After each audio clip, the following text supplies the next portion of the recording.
Hello साथियों, I hope कि आप सब लोग अच्छे होंगे।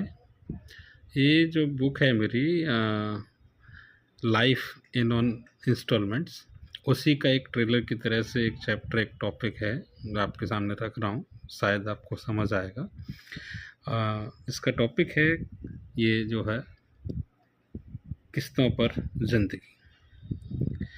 देखिए क्या कहानी है। दो भाइयों को पिताजी की मृत्यु के बाद 30-30 लाख रुपए हिस्से में मिले और दोनों भाइयों ने 30-30 लाख रुपए के अपने लिए फ्लैट खरीद लिए।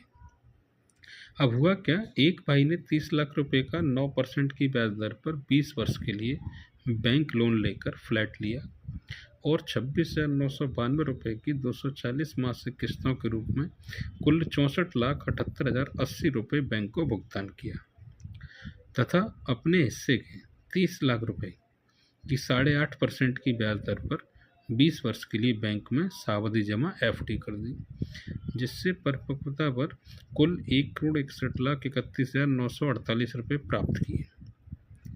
इस प्रकार 20 वर्ष पूरे होने पर लोन की किस्तों का 64,78,080 रुपये का खर्चा और अपने 30 लाख रुपये काट कर कुल 66,53,868 रुपये और एक फ्लैट मिला।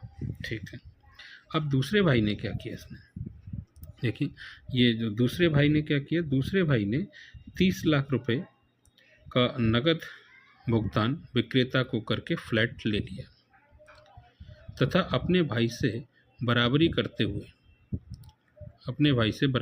हुए 26,992 रुपये की 240 मासिक किस्तों के रूप में 7.5% पर आवर्ती जमा RD में जमा किया, जिससे परिपक्वता पर 1,49,53,709 रुपये प्राप्त किए। 20 वर्ष पूरे होने पर RD की किस्तों का 64,78,080 रुपये का खर्चा और अपने 30 लाख रुपये काटकर कुल 54,75,629 रुपये और एक फ्लैट मिला। ये दोनों भाइयों के अलग अलग कैलकुलेशन आ गए। अब देखिए, समझने की बात थी वो क्या है, कि निष्कर्ष क्या निकला इसका, कि दोनों में, देखिए निष्कर्ष क्या है कि दोनों में समानता क्या रही।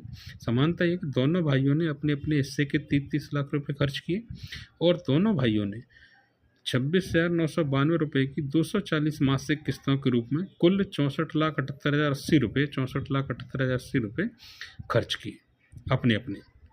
मतलब दोनों का कुल खर्च 54,78,080 रुपये रहा और समय 20 वर्ष रहा और दोनों भाइयों ने एक समान फ्लैट लिए और पहले ही दिन से अपने अपने फ्लैट में रहने लगे। यहाँ तक तो समानता थी, दोनों का खर्च और दोनों का समय बराबर रहा, किस्तें बराबर रहीं।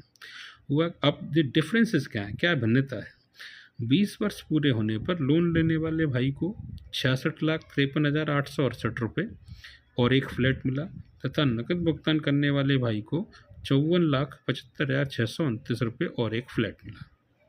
कुल मिलाकर समान समय 20 वर्षों में समान किस्तों का भुगतान करने के बावजूद भी लोन लेने वाले भाई को 11,78,239 रुपये ज़्यादा मिले और साथ में इनकम टैक्स की छूट तथा होम लोन इंश्योरेंस का लाभ भी मिला।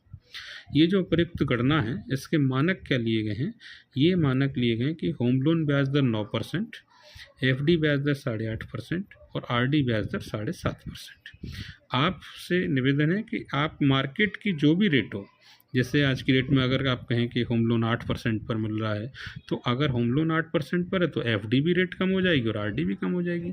लेकिन मार्केट की जो भी रेट हो, उन रेट पर अगर आप लोग कैलकुलेट करके देखेंगे 30 लाख रुपए और 20 वर्ष के समय के अंतराल पर, तो लोन लेने वाले भाई को लगभग 10 लाख रुपए का फ़ायदा होगा ही होगा। ठीक, आई होप समझ आया होगा। Thank you. आप लोग कैलकुलेट करके देखें और इस चीज़ को समझें। धन्यवाद।